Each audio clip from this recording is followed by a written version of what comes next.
Merci de choisir Kavi TV pour vous informer. Bienvenue dans cette édition d'information. Au sommaire, au Conseil national de la transition, 3 accords de prêt ont été adoptés ce mercredi. Il s'agit dans le domaine de l'eau, de l'assainissement et des infrastructures routières. Après débat dans les commissions et intercommissions, plusieurs millions de dollars et des milliards de francs guinéens seront financés pour atteindre les objectifs. Et puis, c'est un ouf de soulagement pour les travailleurs du secteur minier en Guinée. La convention collective des mines, carrières et industries assimilées signée le 14 février 2025 entre en vigueur à partir de ce mois d'août 2025.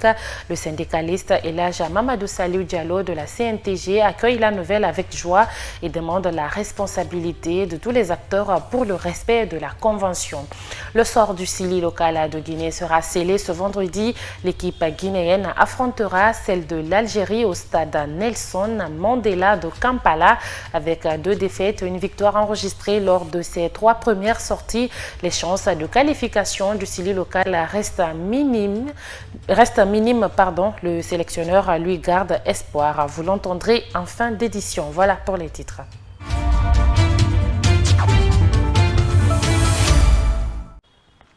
Encore une fois, bonsoir. 3 accords de prêt et de convention ont été adoptés ce mercredi au Conseil national de la transition CNT. Il s'agit dans le domaine de l'eau, de l'assainissement et des infrastructures routières. Des autorisations intervenues après examen et débat au fond dans les commissions et intercommissions au sein de l'organe législatif qui fait office de parlement. Plusieurs millions de dollars et des milliards de francs guinéens seront financés pour atteindre les objectifs. En Choubaï Baldé, Djibabari et Ousmane Kamara.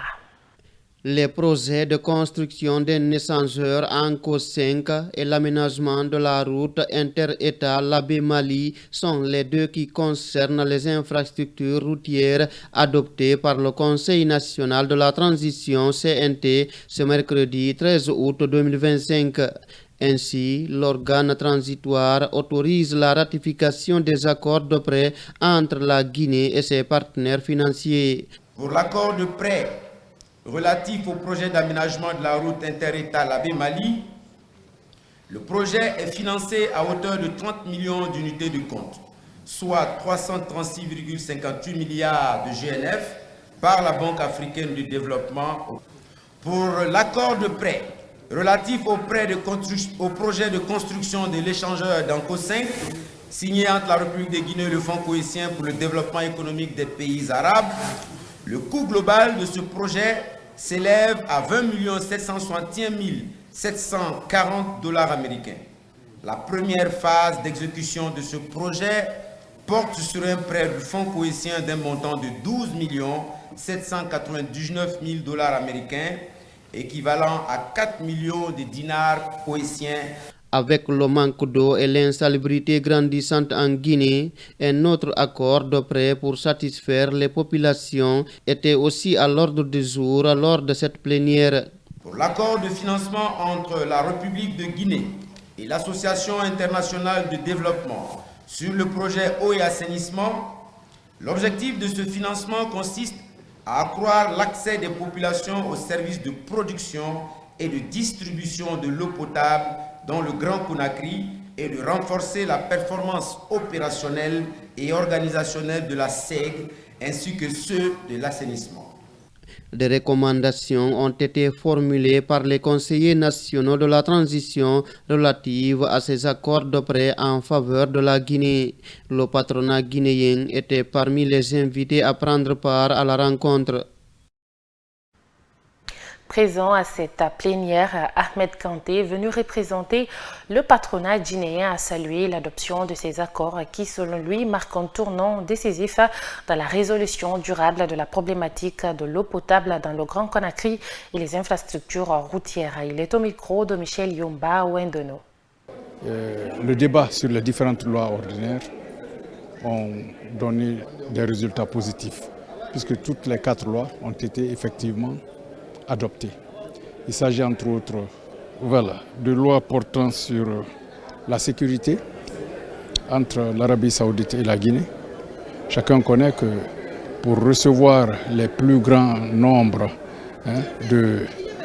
d'étrangers chaque année, l'Arabie saoudite a très certainement un savoir-faire qui force l'admiration. Ensuite, le deuxième projet de loi portait sur l'accord de financement du projet Eau Assainissement Guinée. C'est-à-dire qu'il s'agit d'un projet qui va multiplier dans les 3 années à venir la capacité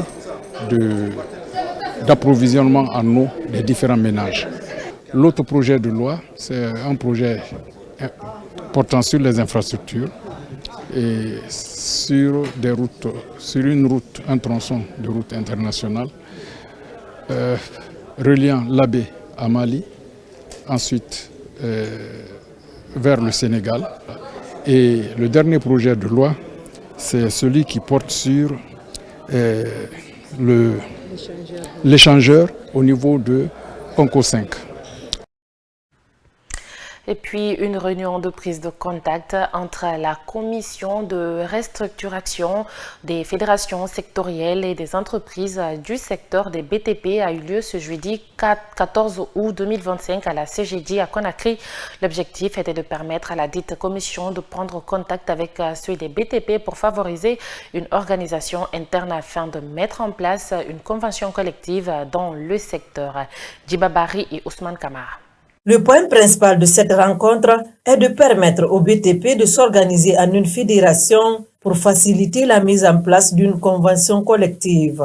Pour le président de la dite commission, Ahmed Kanté, l'atteinte de ces objectifs permettra la paix et la cohésion dans ce secteur. C'est que nous voulons créer un climat apaisé.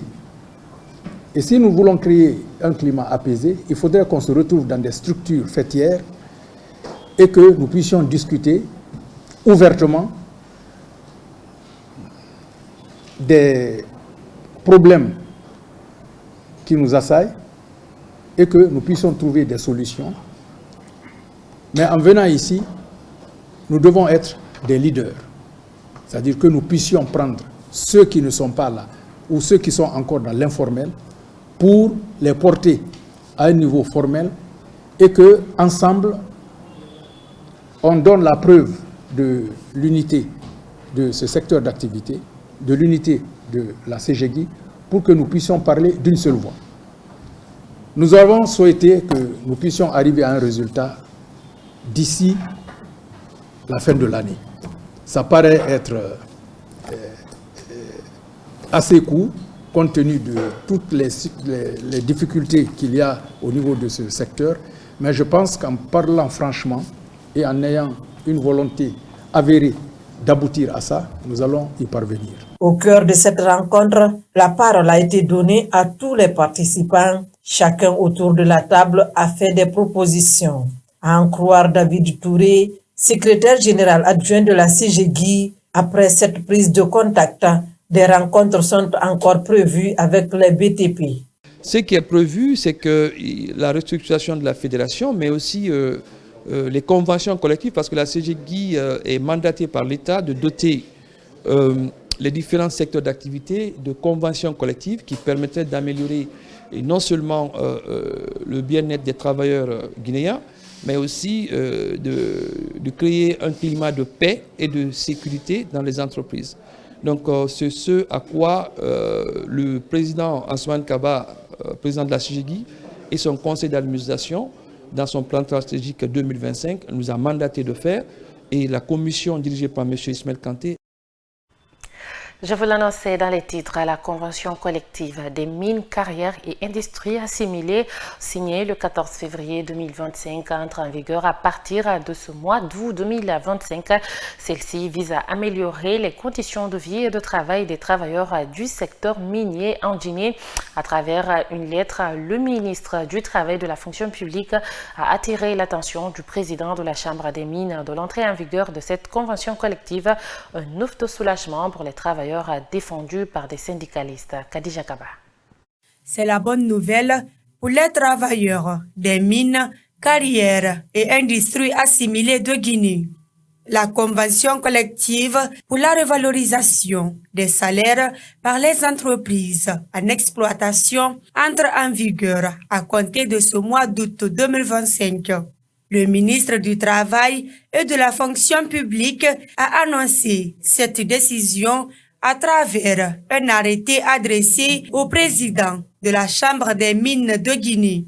El Hadj Mamadou Saliou Diallo, syndicaliste à la CNTG, exprime sa joie d'apprendre cette nouvelle. Malgré le retard que ça a pris, disons quand même c'est tard vaut mieux que jamais. Nous nous étions convenus à la signature de la Convention collective des mines, carrières et industries. Nous nous sommes dit qu'un acte serait pris par le ministre de la Fonction publique et du Travail pour la mise en œuvre, pour que ça soit une loi, la même loi générale pour toutes les entreprises et assimilée dans le secteur minier. El Hadj Mamadou Saliou Diallo, premier secrétaire chargé du département de l'éducation ouvrière, de la formation et de la recherche syndicale à la CNTG, invite tout un chacun à la responsabilité pour l'application effective de la convention collective. Au niveau des entreprises, je fais appel à la Chambre des mines, à la FEPAMGI et à l'ensemble des acteurs de la filière à ce que les gens accélèrent un peu les pas, que les gens fassent preuve d'une bonne foi. Ça y va de l'intérêt de toute la République de Guinée. La mise en œuvre effective de cette convention collective marque une avancée significative pour les travailleurs du secteur minier en Guinée. Mais au-delà de l'annonce, le syndicaliste appelle à la vigilance pour garantir son application sur le terrain dans le respect des droits, la paix et la cohésion.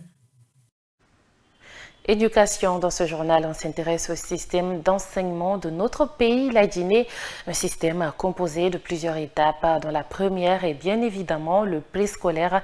Justement, cette première étape est souvent confondue à la deuxième, qui est l'enseignement primaire. Mais quelle est la différence entre les deux étapes?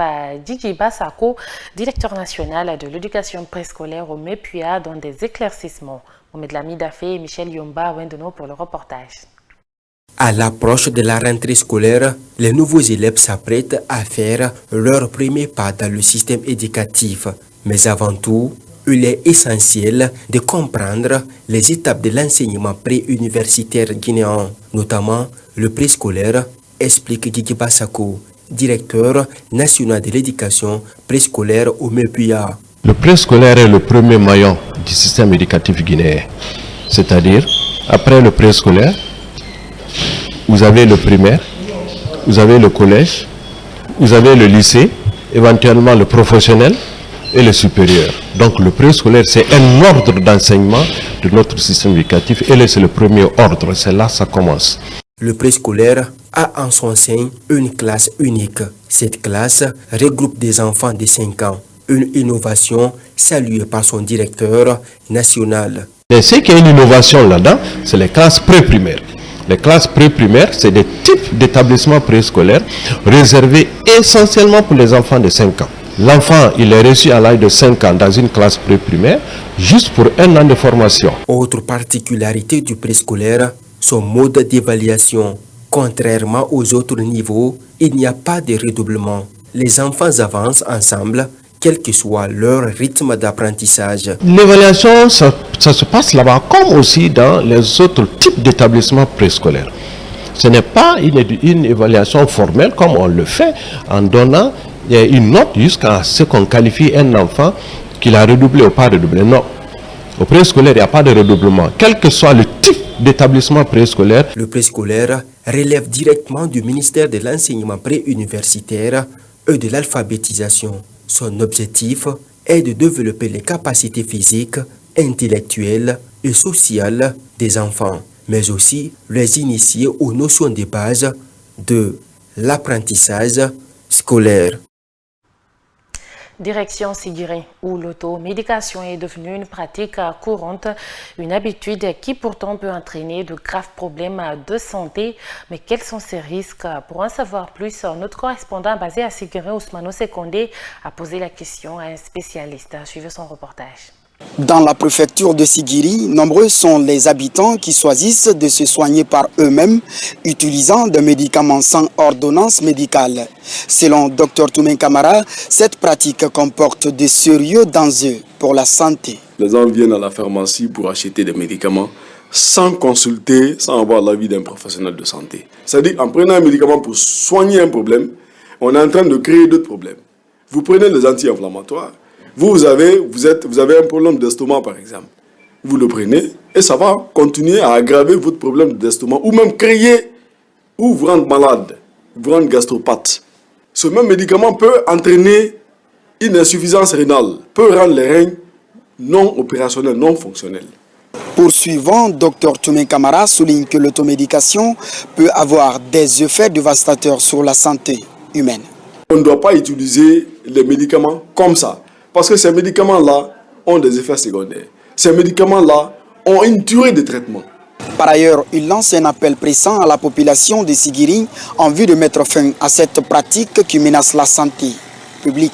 Le message qu'il faut faire passer, c'est de dire aux gens que les médicaments ne doivent pas être utilisés comme ça. Les médicaments-là, c'est qu'ils l'ont fabriqué. Il y a des informations qu'on doit connaître avant de les utiliser. Quand on est malade, il faut aller à l'hôpital se faire consulter. C'est ça le plus important. Il faut toujours se faire consulter pour que vous ayez un diagnostic.